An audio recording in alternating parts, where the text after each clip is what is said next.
Hi hello எல்லாருக்கும் வணக்கம்ங்க. நம்ம இன்றைக்கி நம்மளுடைய கற்கவல்க சேனலில் என்ன பார்க்க போகிறோம் அப்படின்னு பார்த்தீங்கன்னா, 6th ஸ்டாண்டர்ட் ஃபஸ்ட் டேர்மில் இருக்கக்கூடிய இயல் 1ல் உள்ள இலக்கணம் தாங்க பார்க்க போகிறோம். வாங்க பார்க்கலாம். தமிழ் எழுத்துக்களினுடைய வகையும் தொகையும். இதில் என்ன அப்படின்னு பார்த்தீங்கன்னா, எழுத்துக்களை பற்றி கொடுத்துருப்பாங்க. எழுத்துக்கள் உயிரெழுத்து, மெய்யெழுத்து, அதுக்கு வந்து எவ்வளோ மாத்திரைகள், எப்படி ஒலிக்கிறது, குறில் நெடில், இதை பற்றி தாங்க கொடுத்துருப்பாங்க. வாங்க பார்க்கலாம். தமிழ் மொழியில் பார்த்தீங்கன்னா இலக்கண வகைகள் வந்து மொத்தம் 5 இருக்குது. ஃபஸ்ட்டு வந்து எழுத்து இலக்கணம், அடுத்து பார்த்தீங்கன்னா சொல்லி இலக்கணம், அடுத்து பொருள் இலக்கணம், யாப்பு இலக்கணம், அணி இலக்கணம். எழுத்து அப்படின்னு எடுத்துக்கிட்டிங்கனாலே ஒலி வடிவமாகவும் வரி வடிவமாகவும் வந்து எழுதக்கூடியது தான் எழுத்து. அதில் பார்த்தீங்கன்னா உயிரெழுத்துக்கள் இருக்குது, மெய்யெழுத்துக்கள் இருக்குது, உயிர்மெய் எழுத்துக்கள் இருக்குது, ஆயுத எழுத்து இருக்குது. இப்போ பார்த்தீங்கன்னா உயிரெழுத்து என்னென்னா அ ஆ இ ஈ உ ஏ ஏ ஐ ஒ ஓ ஔ. இந்த 12 தான் உயிரெழுத்துக்கள். இந்த 12 உயிரெழுத்துக்களும் வந்துட்டு எப்படி வந்து வெளிப்படுது அப்படின்னா, இயல்பாக ஒரு காற்று வந்து எப்படி வெளிப்படும் அந்த மாதிரி தான் அந்த உயிரெழுத்துக்கள் வந்து பிறக்குது அப்படின்னு சொல்லியிருக்காங்க. நம்ம நார்மலாக வாயை வந்துட்டு இப்படி திறந்து ஆ அப்படின்னு சொல்லுவோம் இல்லைங்களா, அந்த மாதிரி உதட்டுக்களை வந்து விரித்து ஈ அப்படின்னு சொல்கிறது, உதட்டுக்களை வந்து குவிச்சு ஊ அப்படின்னு சொல்கிறது. இந்த மாதிரி எளிமையான செயல்பாடுகள் மூலம்தான் அந்த உயிரெழுத்துக்கள் வந்துட்டு பிறக்குது. இந்த 12 உயிரெழுத்துக்களும் வந்துட்டு அந்த மாதிரி செயல்பாடுகள் மூலமாக தான் பிறக்குது அப்படிங்கிறத சொல்லியிருப்பாங்க. அடுத்து பார்த்திங்கன்னா உயிரெழுத்துக்களில் குறில் நெடில் அப்படின்னு பிரிக்கலாம். குறில் நெடில் வந்துட்டு எதை வந்து அடிப்படையாக வச்சு பிரிக்கிறாங்க அப்படின்னு பார்த்தீங்கன்னா, நம்ம உச்சரிக்கும் பொழுது ஒரு கால அளவு இருக்குது இல்லைங்களா, அதை அடிப்படையாக வச்சு தான் பிரிக்கிறாங்க. குறில் அப்படின்னா குறுகிய கால அளவு.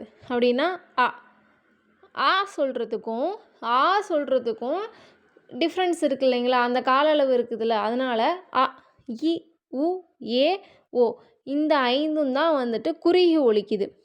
மற்ற இங்கே கீழே இருக்கிற 7ம் ஆ இ உ ஏ ஐ ஓ ஔ இந்த 7மே வந்துட்டு நீண்டு ஒலிக்குது.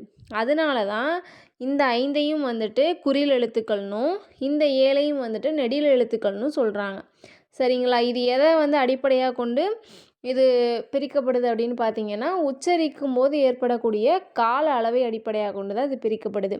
இப்போ இந்த கால அளவுக்கு நம்ம ஒரு பேர் வைக்கணும் இல்லைங்களா, அதுக்கு பேர் தான் மாத்திரை.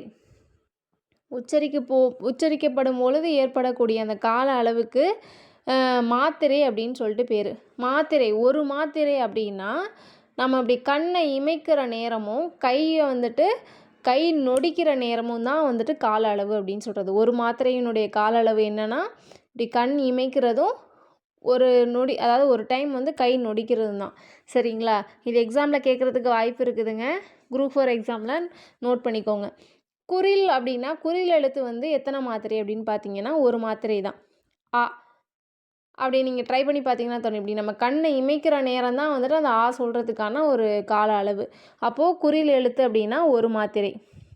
நெடில் எழுத்து ஒலிக்க கால அளவு ஆ 2 மாத்திரை. சரிங்களா. அடுத்து பார்த்தீங்கன்னா மெய் எழுத்துக்கள். மெய் அப்படிங்கிறது உடம்பை வந்து குறிக்கக்கூடியது. மெய்னாலே உடம்பு, இன்னொரு பொருளும் இருக்குது, மெய்க்கு உண்மைன்னு ஒரு பொருள் இருக்குது. இங்கே வந்து உடம்பை சொல்லியிருக்காங்க.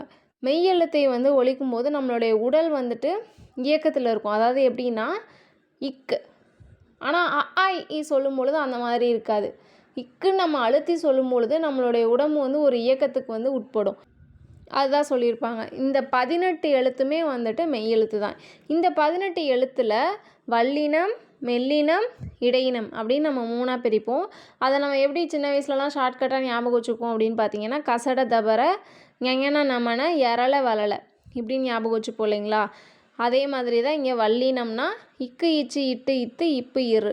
சில பேர் இன்னுமே நினச்சிட்டு இருப்பாங்க வல்லினம் அப்படின்னா கசட தபர அப்படின்னா. அது கிடையாது. நம்ம ஷார்ட்கட்டாக ஞாபகம் வச்சுக்கிறதுக்காக, அதாவது இக்கு இச்சு இட்டு இப்புன்னு நம்ம ஞாபகம் வச்சுக்க முடியாதுங்கிறதுக்காக தான் அந்த புள்ளியை எடுத்துகிட்டு நம்ம வந்து அந்த மாதிரி ஞாபகம் வச்சுருப்போம். சரிங்களா. மெய் எழுத்துக்கள் வந்து ஒலிக்கக்கூடிய கால அளவுன்னு பார்த்தீங்கன்னா அரை மாத்திரை தான்.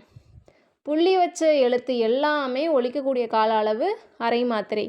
குறில் வந்துட்டு பார்த்திங்கன்னா ஒரு மாத்திரை, நெடில் பார்த்திங்கன்னா 2 மாத்திரை, மெய்யெழுத்துக்கள் பார்த்திங்கன்னா அரை மாத்திரை கால அளவு தான். சரிங்களா. உயிரெழுத்துக்கள் எத்தனைன்னு சொன்னோம், 12ன்னு சொன்னோம். மெய்யெழுத்துக்கள் 18. அப்போது உயிர்மெய் எழுத்துக்கள் 216. உயிரெழுத்துக்கள் பார்த்திங்கன்னா 12, மெய் எழுத்துக்கள் பார்த்திங்கன்னா 18. இது ரெண்டையும் பெருக்கணும் அப்படின்னா உயிர்மெய் எழுத்துக்கள் நமக்கு கிடைக்கும் 216. முதல் எழுத்துக்கள் அப்படின்னா இது ரெண்டையும் கூட்டினா கிடைக்கக்கூடியது தான் முதல் எழுத்துக்கள். இது ரெண்டையும் கூட்டினா கிடைக்கக்கூடிய 30 எழுத்துக்கள் தான் வந்துட்டு முதல் எழுத்துக்கள். நம்ம அதை வந்து அடுத்த சாப்டரில் பார்ப்போம். இப்போ வந்துட்டு உயிர்மெய் எழுத்துக்கள் பார்க்கலாம். இது ரெண்டையும் பெருக்குனா கிடைக்கக்கூடியது தான் வந்துட்டு உயிர்மெய் எழுத்துக்கள் 216 எழுத்துக்கள். சரிங்களா?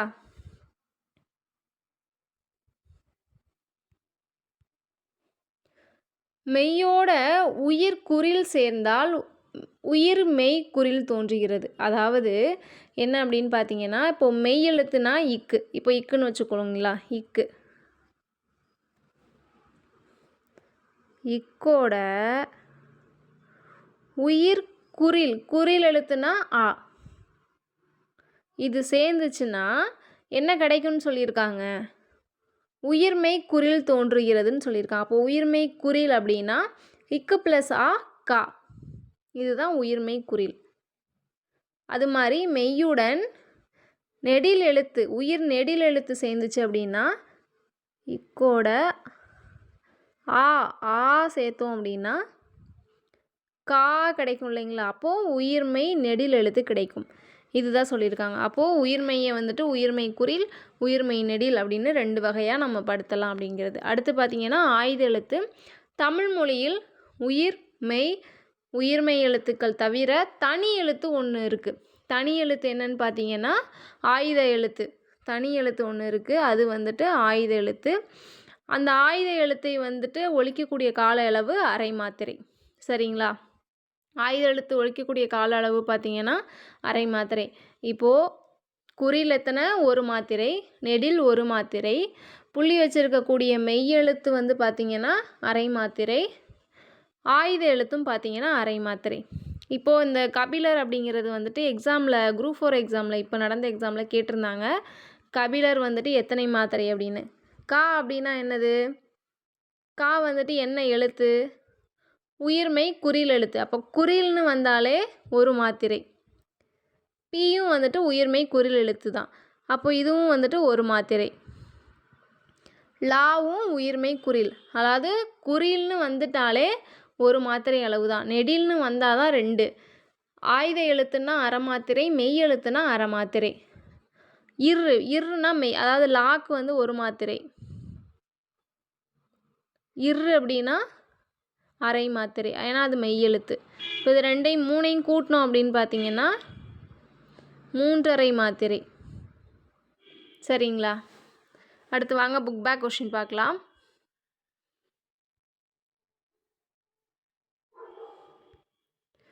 உயிரெழுத்தில் தொடங்கும் 2 மாத்திரை அளவுள்ள சொல். உயிரெழுத்தில் தொடங்கக்கூடிய 2 மாத்திரை அளவுள்ள சொல்னால் உயிரெழுத்தில் வந்துட்டு இப்போ ஆன்னு வச்சுக்கோங்களேன், ஆ தொடங்கக்கூடிய 2 மாத்திரை. அப்போது இதோட இன்னொன்று சேர்க்கணும் அப்படின்னா ஒரு சொல்லு தான் கேட்டிருக்காங்க. அப்போது தூ போட்டுக்கலாம். இப்போ ஆவும் குறில் தான், தூவும் குறில் தான். அப்போ 2க்கும் வந்துட்டு ஒவ்வொரு மாத்திரை கொடுத்தோம் அப்படின்னா அப்போ என்ன ஆகும்? 2 மாத்திரை ஆகும். கரெக்டுங்களா? அப்போது அது 2 மாத்திரை அளவுள்ள ஓரெழுத்து சொல். ஒரே எழுத்தாக தான் இருக்கணும், ஆனால் அது 2 மாத்திரையாக இருக்கணும்னா நெடில் எழுத்து தான் வந்துட்டு 2 மாத்திரை. அப்போது நம்ம என்னென்னு வச்சுக்கலாம்? தீ வச்சுக்கலாங்களா? தீ ஓரெழுத்து சொல், அதாவது அதுக்கு பொருளும் இருக்கணும். அப்போது தீ வந்துட்டு நெடில் எழுத்து. நெடில், அது நெடில் எழுத்துங்கிறதுனால 2 மாத்திரை அளவு. ஆயுத எழுத்து இடம்பெறும் 2½ மாத்திரை அளவுள்ள சொல். ஆயுத எழுத்து அப்படின்னாலே அதுக்கு வந்துட்டு அரை மாத்திரை தான். மற்ற 2 மாத்திரை எப்படி வரும் அப்படின்னு பார்த்தீங்கன்னா, ஆ போட்டோம்னா குறில் எழுத்து, ஆயுத எழுத்து போட்டுட்டு அதுக்கப்புறம் தூ, அக்து அப்படின்னு சொல்லுவோம் இல்லைங்களா? தூவும் வந்துட்டு 1 மாத்திரை தான், ஆவும் 1 மாத்திரை தான். இக்குங்கிறது வந்துட்டு அரை மாத்திரை, ஆயுத எழுத்து. அப்போ இது 3யும் கூட்டினோன்னா 2½ கரெக்டாக வருதுங்களா? அப்போது அக்து தான் வந்துட்டு 3வது கொஷினுக்கு ஆன்சர். அடுத்து பார்க்கலாம். கலைச்சொற்கள் கொடுத்துருக்காங்க.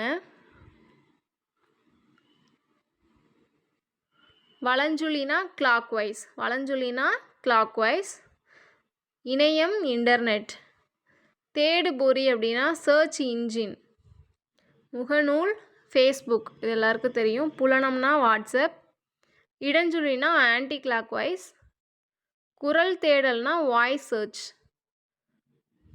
தொடுதிரை அப்படின்னா டச் ஸ்க்ரீன். செயலினா ஆப்பு. மின்னஞ்சல்னா இமெயில்.